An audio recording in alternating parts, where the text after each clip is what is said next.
You have lost both of them. A 3-month-old granddaughter with a high fever and her mother were left to sleep in a freezing kitchen by the daughter's husband because he said he didn't want to catch anything. The next morning, a call came to my daughter's cell phone. Where the hell did you go? What about my breakfast? Hearing only about himself and showing no concern for my daughter and granddaughter, I held back my anger and calmly told him they had passed away. What? After a long silence, he started making excuses.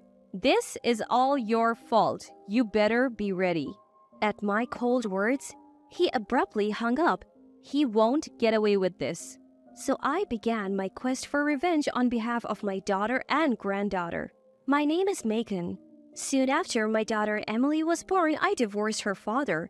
He was reckless with money and I felt I couldn't raise Emily with him around. From then on, I worked hard to raise Emily by myself. From a young age, Emily took on household chores in my absence and was always considerate of how I was feeling, a truly kind child. However, she was so gentle-hearted that I worried. She often found it hard to express her feelings. When Emily told me she was getting married, I was filled with both joy and apprehension. Her fiancé, Ronald, was 2 years older and seemed very proud working at a top-tier company. They met when he visited Emily's company for business and was smitten with her at first sight. After that, their relationship developed somewhat aggressively, or so I heard. At first, Emily turned him down, but maybe his persistence appealed to her, making him seem reliable. After about 6 months of dating, they found out they were expecting and decided to marry. He would often say things like, I can make a woman happy. As my wife, you should obey me. Which made me a bit uneasy. Are you sure about him? Of course, it would be sad without a father, right? Hearing those words, I was struck silent, realizing that Emily, who had never once complained about not having a father, might have felt that way all along. Time passed and Emily's belly grew, signaling the approach of childbirth. How's married life treating you? Maybe, but I would like to be with Mom when I give birth. That sounds great. You're always welcome here. Throughout her pregnancy, her husband seemed supportive, massaging her back during severe morning sickness and even helping with household chores. Yet the word maybe did leave me somewhat unsettled. A month before giving birth, Emily came back home and we lived together for a bit, just like the old times. During this time, she opened about her marital life. In the beginning, everything was blissful with romantic dinners on anniversaries and such, but on bad days at work, he would lash out at Emily, only to revert to being the gentle Ronald the very next day. There were times he would shout and break things in rage. Hearing this, I got a bad feeling about the emotionally volatile Ronald. He's never hit you, right? No, never. Maybe I'm just causing his outbursts with my behavior. Seeing the sadness in her furrowed brows, I said, It's not your fault. He's just got a temper. I know. I'll try to be more assertive. With a hesitant smile, she nodded. I advised, just in case if he says anything concerning may be recorded. Emily simply replied, I'll keep that in mind. Later on, Emily gave birth to a beautiful baby girl named Luna. With Luna crying for milk every 3 hours, time flew, and before I knew it, Emily was heading back home with her little one. My now empty home felt a bit lonely, but the thought of Emily visiting again with a slightly older Luna kept my spirits up. However, that hope was shattered one night, about 3 months after the birth, by an urgent phone call. Mom, please help! Hearing my distraught daughter, I knew something was amiss and immediately drove over. Before I could even ring the doorbell, a disheveled Emily clutching Luna emerged. What happened? When I touched her flushed face, she was burning up with fever. It's so hot. Are you okay? I'm fine. Just please help her. Luna, the baby she handed over, felt feverishly hot. Even when called out to, Luna only gave weak responses. Things seemed dire for the little one. Where's Ronald? It's past 1 o'clock. He should be home, right? He's at home, but... Wondering what she meant, I headed to their bedroom to check on Ronald. It seemed as if he was passed out, likely from drinking too much. He didn't respond at all when I tried to wake him up. I hurriedly put my daughter and Luna in the car and raced to the hospital. Upon arrival, the doctors immediately attended to them. Their faces looked very concerned. Luna, who I took in my arms, was burning up and barely responded when I called out to her. As I stayed beside Luna's bed, Emily, my daughter, weakly opened her eyes and began explaining what had happened. Both Emily and Luna apparently had caught a severe cold, with temperatures rising to over 104 degrees Fahrenheit, and had been resting in the bedroom. Yet Ronald, after returning from work late at night, had yelled at them saying he didn't want to catch the cold. He had forced them out of the bedroom and even made them sleep in the freezing kitchen. All he provided was a single blanket he tossed at them. At first, they tried to fend off the cold with that blanket, but eventually the cold became too much to bear. Emily had tried to return to the bedroom at one point, but fearing another angry outburst from Ronald, she had retreated. Desperately, she had managed to grab her cell phone and call me for help. He's done things like this before, like when Luna cried at night, he would throw us out because he said he couldn't sleep. Why didn't you tell me sooner? I didn't want to burden you, Mom. You've already done so much for me, especially during the delivery. You're my daughter. It's natural for kids to turn to their parents for help. If I rely on you more, I feel like I can't do anything on my own. Tears streamed down Emily's face. As I tried to wipe them away, I noticed faint bruises on her arm. What happened here? No, nothing, really. There's obviously something. Tell me, I promise I won't get mad. At first, Emily remained silent, but eventually she started opening up. She had been raising Luna all by herself. Ronald not only refused to help but seemed indifferent to Luna. Worse still, when Luna wouldn't stop crying during meals, he would angrily tell her, "It's your fault she won't stop," and once even grabbed and shoved her to the ground. She had thought about reaching out to me multiple times. However, the day after such incidents, Ronald would oddly become kind and help around the house, confusing her about his true nature. Seeing Emily in tears as she spoke, I was determined to protect both her and Luna. You have been so strong until now. You don't need to push yourself anymore. Thanks, Mom. With that, my daughter drifted back into a deep sleep. With a heavy heart, I stayed awake all night, hoping for Emily and Luna's recovery. The next morning, Emily's cell phone rang loudly. It was Ronald yelling on the other end. Where the hell are you? What about my breakfast? He seemed to think I was his wife ranting. You think you can just leave? You just need to do as you're told. Do you mean, Emily by you? Mother-in-law, why are you? Caught off guard, he shifted. It's been a while. What happened?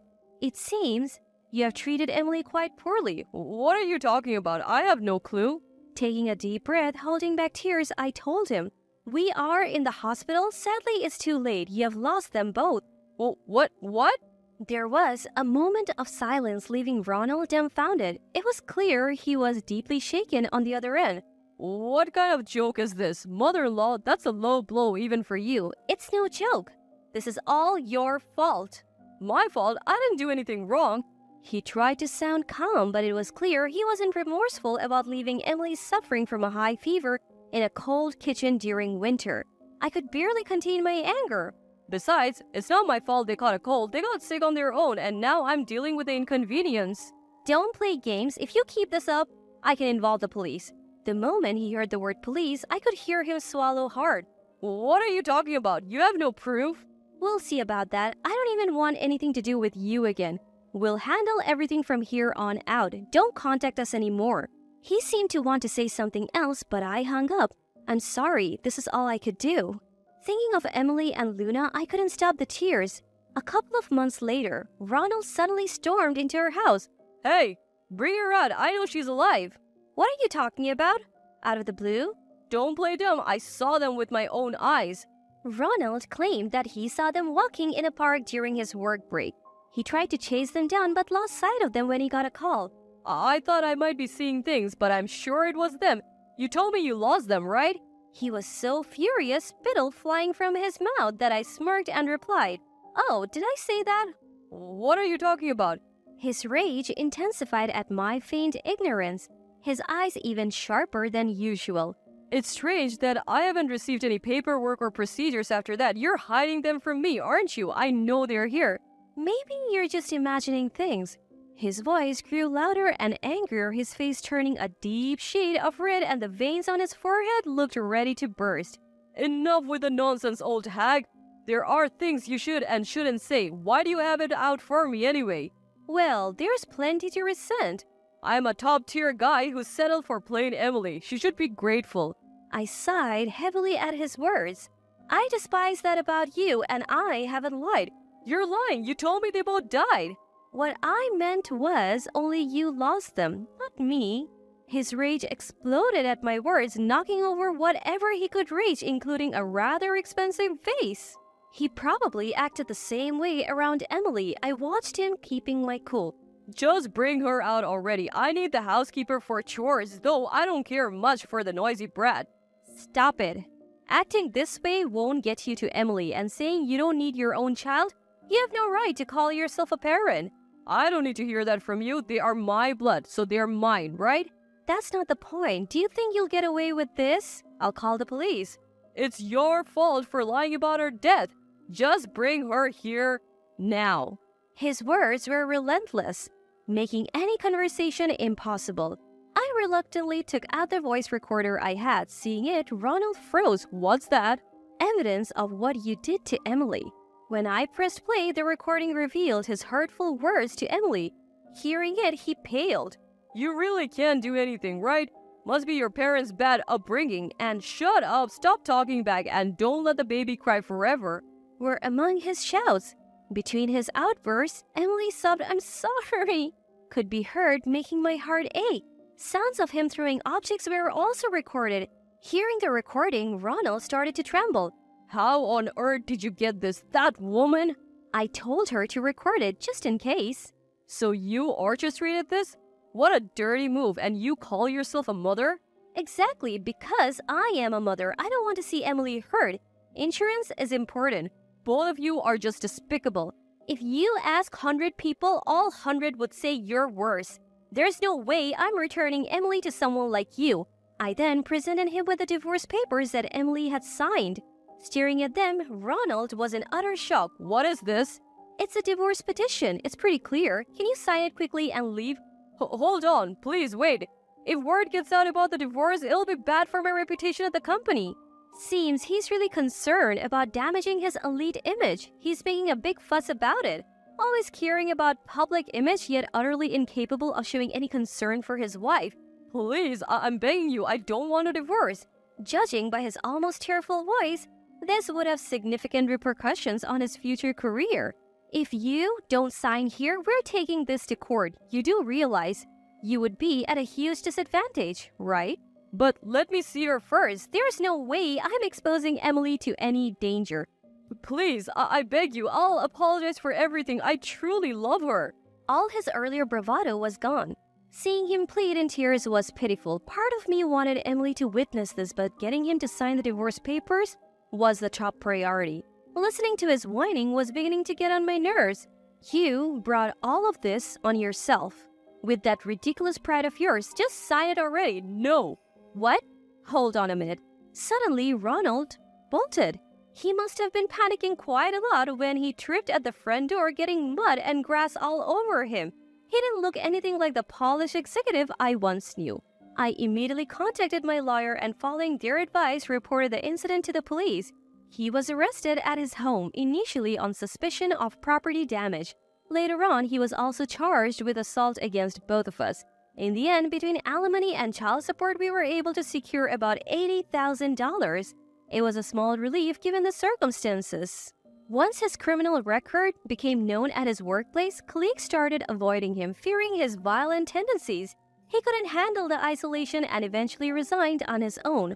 Well, he brought it all on himself. I have no sympathy for him. Mom, she just spoke. Did you hear it? She said, Mommy. I began living with Emily and Luna. Emily mentioned moving out and getting a job, but I can't bear the thought of her going through the same ordeal again. Some might say I'm overprotective, but she's my precious daughter, and Luna is my beloved granddaughter. Nowadays, Emily's smiles and watching Luna grow up have become my greatest sources of energy and joy.